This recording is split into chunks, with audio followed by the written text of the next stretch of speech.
This is a homage beat. Nothing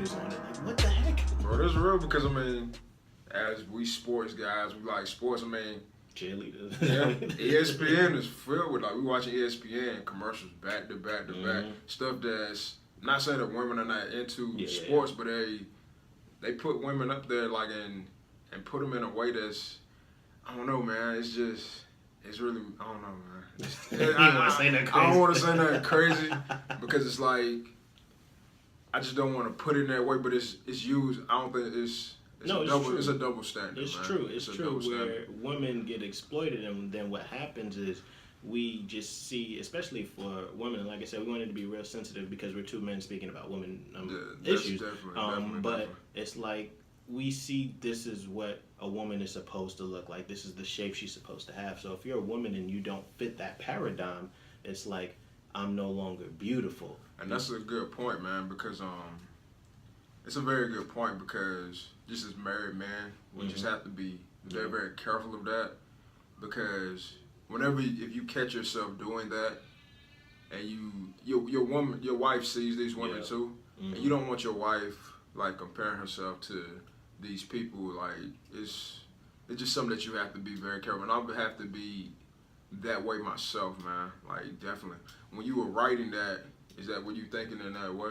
Yeah, and it's kind of crazy because the thing I thought of the commercial, but even like on Instagram because there's like literally a term, Instagram model. Like, has anyone ever seen an Instagram model in real life?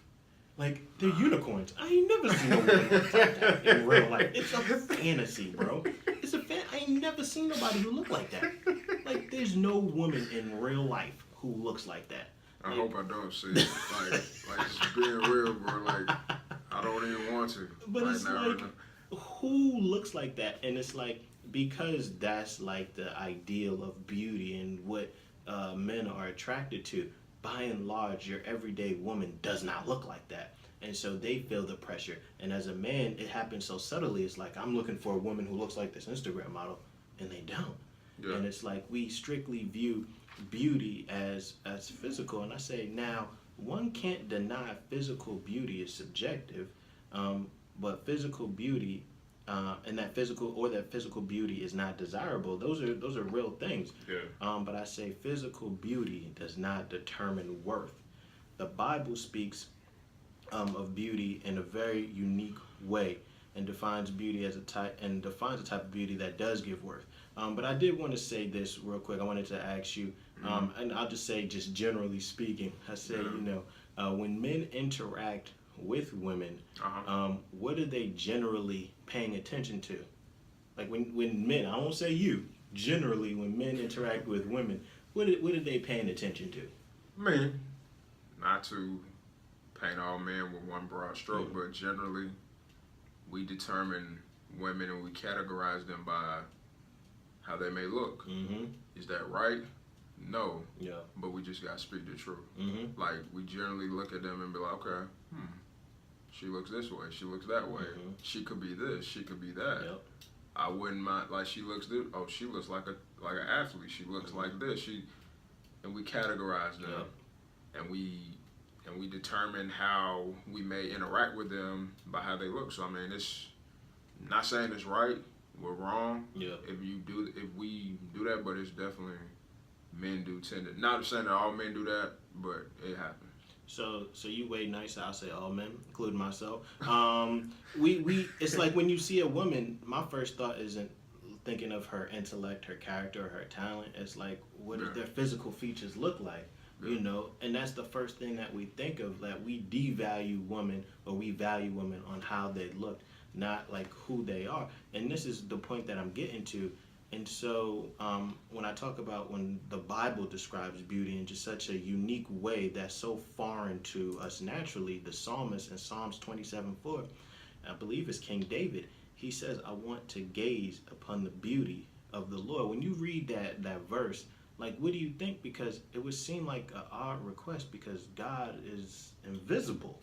So it's like you can read it and just not even pick up, okay, you want to gaze at. I think, first off, thinking of God as beautiful is a foreign concept. Yeah. But when you think about it just practically, how can I look upon the beauty of something that's invisible?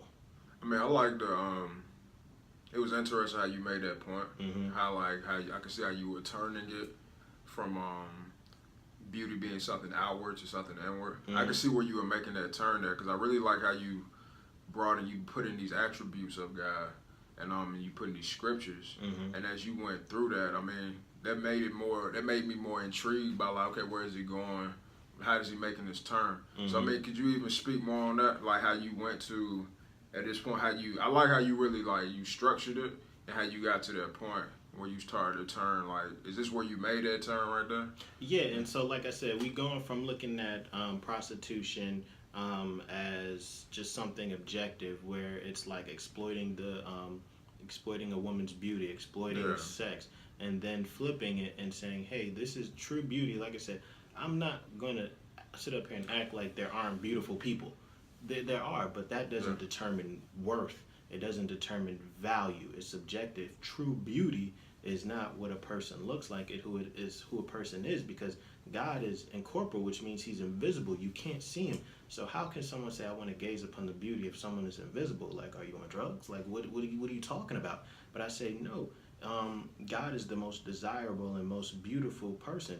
In fact, he is the standard of beauty. But if God is invisible, how can he be defined as beautiful? He can be defined as beautiful not because of how he looks, but because of who he is. And I just give a couple attributes of God. I say he is perfect, he is righteous, he is just, he is faithful. Those who are not perfect, righteous, or just, or faithful are described as what? Disgusting, defiled, and detestable. Mm-hmm. Again, the biblical understanding of beauty is never meant to be about one's external appearance. Rather, the internal desires. Will one find beauty in the holy, righteous Creator, or will they find beauty elsewhere? Viewing God as beautiful is a very foreign concept, because our concept of beauty always pertains to how we see things, not what they are. And I had this question for you. Have you had an experience with someone who was outwardly beautiful, and then you get to know them and you're like, oh, this is not a very desirable or beautiful person because their character is just awful? Yeah, I mean, I've had an experience like that. Just growing up before I was married, especially in college, I dealt with some things like that where, yeah, she was beautiful, but after getting to know the person, being in a relationship, trying to to know them, there was a lot of flaws there. That not to make myself like I'm perfect, but there were things that were totally not going to be able to work in a relationship, even though the outward appearance was beautiful. And that goes back to the point that you made about like men determining whether or not they were going to be with a woman based on their outward appearance, without looking at what they value and talking to them. And I mean, a lot of times, like I can even look back on my life when I was younger and decisions I made on relationships and people that I could have been friends with or gotten to know, and I made choices not to be with them because of their outward appearance. And I look back on that in somewhat forms of regret, because I don't know how, I don't want to I look back on it because I'm like, that relationship could have been torn, or I could have had a friendship there, I could have had something that I don't know how I left that person because of how I treated them, because of my own ignorance and my own thinking as a young man, that I determined whether or not I put any time in anything based on how you look, and based on determining your beauty, by determining your worth by what you look like, whether you're physically attractive or not. So I'm definitely guilty of that. Yeah, and I got experience like that in college. Like all throughout high school, I never really had a girlfriend or anything. So it's like, come college, it's going down, And so I would just look. Just on the hunt. I was on the prowl, bro. I can't even lie. I was on the prowl. I would see beautiful women, try to get to know them. And I remember there was this one young lady that I was getting to know, and it's like, it was just purely just physical.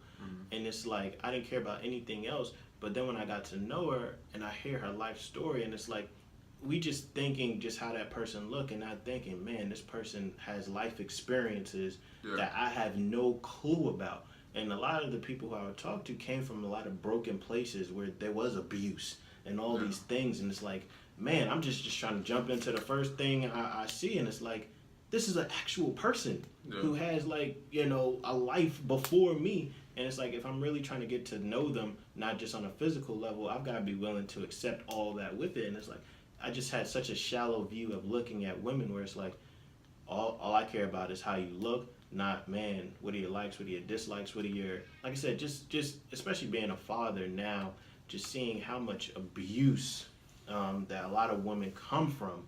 And it's like, I wasn't ready for that. Just them telling me all the things that they had gone through, where it's just like, I'm not ready for no type of relationship like that. I just thought you looked good, and you telling me about this abuse that you had when you was a child. It's like, holy smoly. But it's like, so often, just when you're just young and immature, you just see a person just for that, and once you get to know a person, you get to see all the baggage that they come with. And it's like, any relationship that's just grounded on looks is not going to last, because your looks are going to fade. It's got to be something more than that. And so scripture is like just so profound that it's teaching us, yes, there's people who are beautiful. That's not a bad thing. But true beauty is what? Internal. That's what true beauty is, because your outward beauty is going to fade. You're going to get old one day. That's going to fade. But just because you get old one day doesn't mean you're no longer a beautiful person. It's inwardly. And it's like, when you just read scripture and it just like smacks you upside the head, there's a verse in Matthew. It says, "Woe to you, scribes and Pharisees, hypocrites, for you are like whitewashed tombs, which are outwardly beautiful, but within are full of dead people's bones."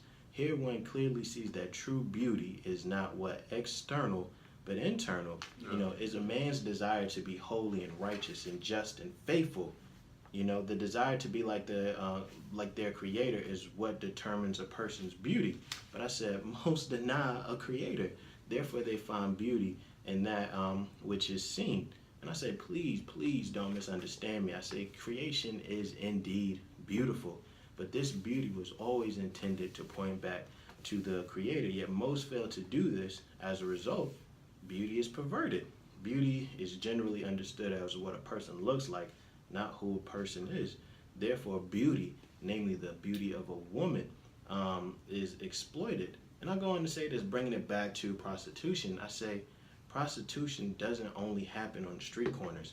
It happens in every home, on every television, website, and song that profits off of viewing beauty as external rather than internal, and failing to find beauty in the creator. No one has any grounds to say prostitution is wrong. If beauty is only external, why prevent one from capitalizing off of it? Why deny someone from using their beauty and sex to get money, especially if it is consensual? And that's what I was saying before when we were talking. It's like, if you do not come from a biblical framework that views beauty as internal, and you said beauty is external, then you would have to say, hey, someone can use what they have. Because if someone is beautiful, like these Instagram models, like they're beautiful, there's no denying that. So they use their beauty to exploit. Now, we would say that's wrong. We can only say that's wrong from a biblical framework. But if you're not coming from a biblical framework, then go right ahead. Do what you do. But what?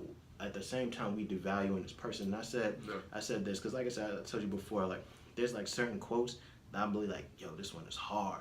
I say the problem with viewing beauty as primarily external is not that it reveals too much, but that it reveals too little. In regards to prostitution, the issue is not only that one is revealing their physical beauty for money, but in revealing their physical beauty for money, it assesses value to that which is invaluable. One assesses values to shoes, furniture, and jewelry. This should not be the case for a person. Just what are your thoughts on that? Because like I said, I'm writing this, I'm like, oh, I'm hitting it. I'm hitting it out the park, because it's like, man, you as a human being, and again, going back to, like, I think if there's just a common theme, it's just the image of God. Going back to the first chapter of the book, what gives you worth and value? That your worth and value comes from what? Being made in the image of God. And you as a human being, you devalue yourself by what? Literally assigning a price to yourself for a sexual act that's what? Not your right, but a gift that should be cherished between a husband and a wife. But what? $50 for X, Y, and Z. Yeah.